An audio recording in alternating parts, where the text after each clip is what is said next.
A Câmara dos Deputados conclui a apreciação dos destaques da proposta de emenda à Constituição que promove uma mini-reforma nas regras eleitorais. O texto ainda precisa passar por um segundo turno de votação antes de seguir para análise no Senado. Ontem, o plenário da Câmara decidiu rejeitar a criação do chamado Distritão, mas aprovou a retomada das coligações nas eleições para deputados e vereadores. A medida foi fruto de um acordo entre os defensores do Distritão, que não tinham os votos necessários, e a oposição, que entendeu a volta das coligações como um mal menor. Em 2017, o Congresso extinguiu a possibilidade de as siglas se juntarem em eleições proporcionais. O modelo é criticado por favorecer os chamados partidos de aluguel e criar uma sopa de letrinhas no legislativo, mais partidos, né? Com vários deles nanicos com representação. Para valer no pleito do ano que vem, as mudanças aprovadas precisam ser promulgadas até o início de outubro. Pois é, Fábio, sabe que eu estava lembrando quando eu participei do jantar anual da PragerU, Prager University, lá nos Estados Unidos, em Los Angeles, quando eu gravei um vídeo lá sobre o Brasil. Eu acabei dando uma entrevista para o Dennis Prager e ele perguntou sobre a política brasileira. Eu estava contando que eram 35 partidos, né? E aí você tinha uma plateia de doadores ali da produtora americana, 150, inclusive o ator Jon Voight, né, o pai da Angelina Jolie, com quem eu tive o prazer de conversar, e eles ficaram impressionados com aquele número de partidos, né, foi um ó na plateia, assim, 35 partidos, e esse pessoal parece que ainda quer mais, né? Hoje são 33 legendas, né, eu estava falando ali de uma maneira aproximada, mas eles parecem que ainda querem mais. E o que aconteceu ontem foi mais do que o bode na sala, como comentei no Twitter de noite. Parece que hoje, com Arthur Lira na presidência da Câmara, eleito com apoio de Jair Bolsonaro, se coloca o zoológico inteiro na sala, né? E depois, quando se tiram ali os elefantes, ainda ficam os hipopótamos, né? Ou os gambás, para citar aí o animal que o Megali falou mais cedo. Então a situação ainda fica ruim. O Distritão, eu nem dei bola para ele nesse programa, porque eu sabia que ele não ia ser aprovado na Câmara, como de fato não foi.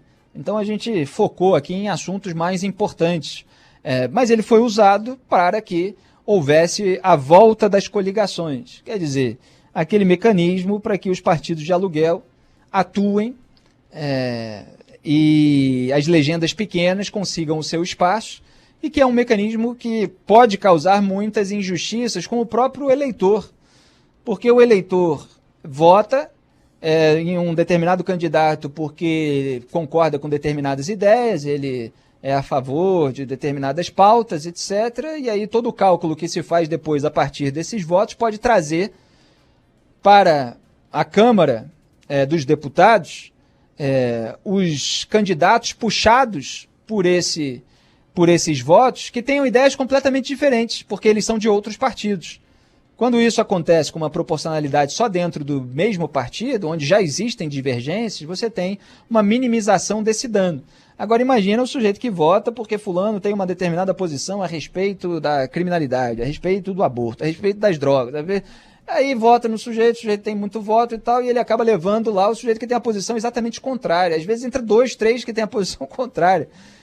Então o eleitor, ele é atraído pelo próprio sistema. E sistema aqui, em termos de mecanismo mesmo, de cálculo eleitoral.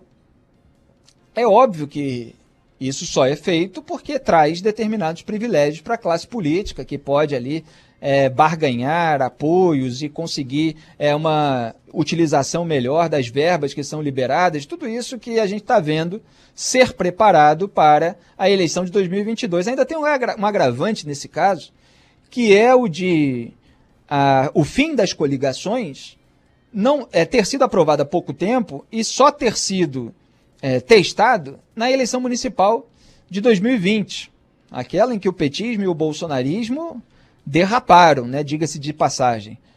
E nem sequer vai ser testado na eleição presidencial, né, que tem em conjunto aí com outras em 2022, porque eles já estão mudando a regra. Então, sempre perto da eleição, eles fazem uma suposta reforma eleitoral para manter certos privilégios. E, obviamente, estão preocupados ali com questões financeiras, questões de foro privilegiado, investigações, tudo isso que faz parte do cálculo político de cada um.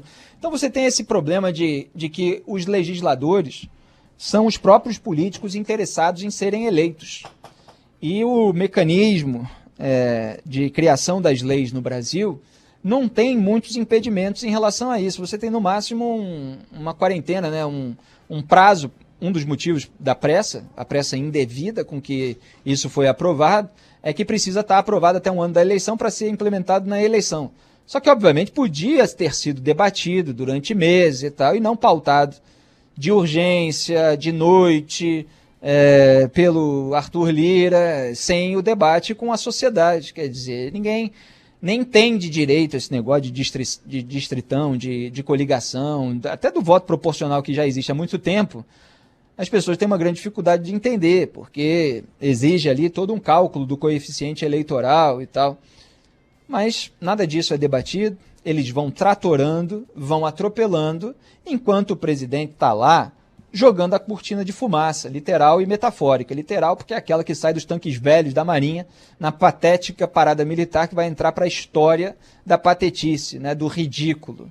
E metafórico porque desvia a atenção daquilo que efetivamente está sendo aprovado. E o que está sendo aprovado é representativo do quê? Do velho patrimonialismo, do velho fisiologismo.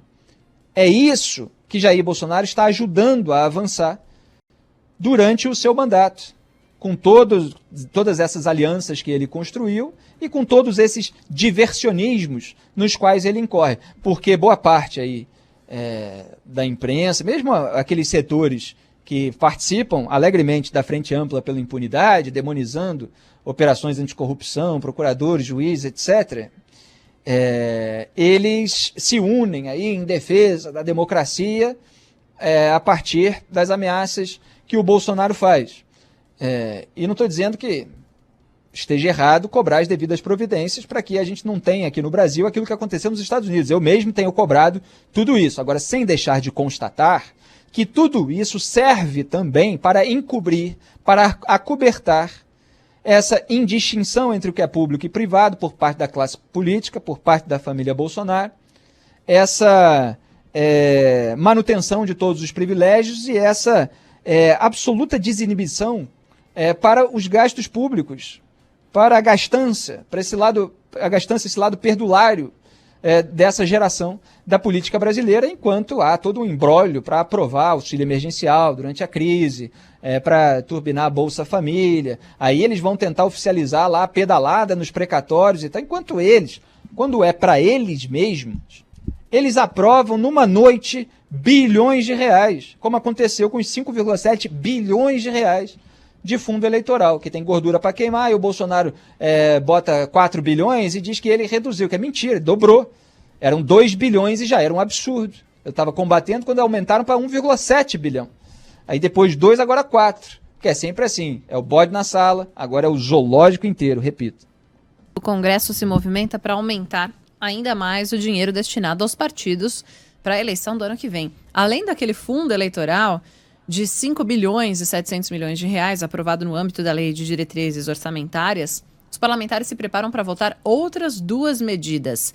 Na pauta está a elevação do fundo partidário, que é pago todos os anos às legendas, e também o retorno da propaganda no rádio e na TV, que tinha sido extinto em 2017. Tinha sido extinta essa propaganda em 2017. Os senadores já aprovaram um projeto de lei que contempla as 2 propostas, acrescentando um reforço no fundo partidário em anos eleitorais. Se o PL for aprovado em definitivo, o valor desse fundão passa de 979 milhões para aproximadamente 1 bilhão e 300 milhões de reais. Juntando com o fundo para o financiamento de campanhas, partidos poderão ter 7 bilhões de reais à disposição em 2022. Pois são só informações complementares para toda a análise que eu já estava fazendo. Eles turbinaram o fundão eleitoral, agora querem turbinar o fundo partidário, obviamente vão tratando de fazer isso sem a devida transparência, mitigando aí todos os mecanismos de fiscalização e controle, e sabe-se lá onde vai parar esse dinheiro, né? A gente já viu aí essa acusação do Ministério Público contra o próprio Ricardo Barros, em relação a emendas parlamentares. Então o sujeito supostamente está lá, é claro que o caso ainda está em investigação, mas já tem aí uma acusação, que o sujeito está lá investindo a verba pública supostamente para o reduto eleitoral num empreendimento imobiliário do qual ele vai tirar uma comissão. Então o uso dessa verba é muito bem-vindo para essa geração aí que não tem muitos freios morais, né? Mas para o cidadão honesto e trabalhador que está sendo obrigado a pagar esses impostos e não está vendo eles serem revertidos em eficiência no serviço público, é ultrajante que seja assim. Falando nisso, é bom lembrar que Jair Bolsonaro sancionou, e eu critiquei lá atrás, o uso de dinheiro do fundo partidário para pagar advogado de candidato, eleito ou não. Então o sujeito é acusado de alguma coisa que ele fez de errado durante a campanha, sabe quem vai pagar o advogado para ele se defender de uma irregularidade, eventualmente de um crime? É o próprio povo brasileiro. É brincadeira. E sabe quem estava recebendo? Um ex-assessor do Flávio Bolsonaro. O escritório de advocacia dele havia sido contratado pelo PSL Nacional, quando a família Bolsonaro estava toda no partido pelo qual o presidente foi eleito.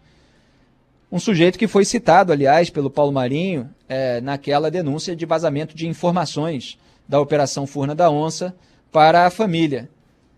Então Jair Bolsonaro sancionou e o filho dele estava pedindo lá a liberação e um amiguinho, ex-assessor e tal, estava recebendo essa verba do fundo partidário como escritório de advocacia. Então não dá, né? É um monte de imoralidades que eles vão aprovando com essas tratoradas enquanto o Brasil se distrai aí com as bravatas e ameaças do presidente da República.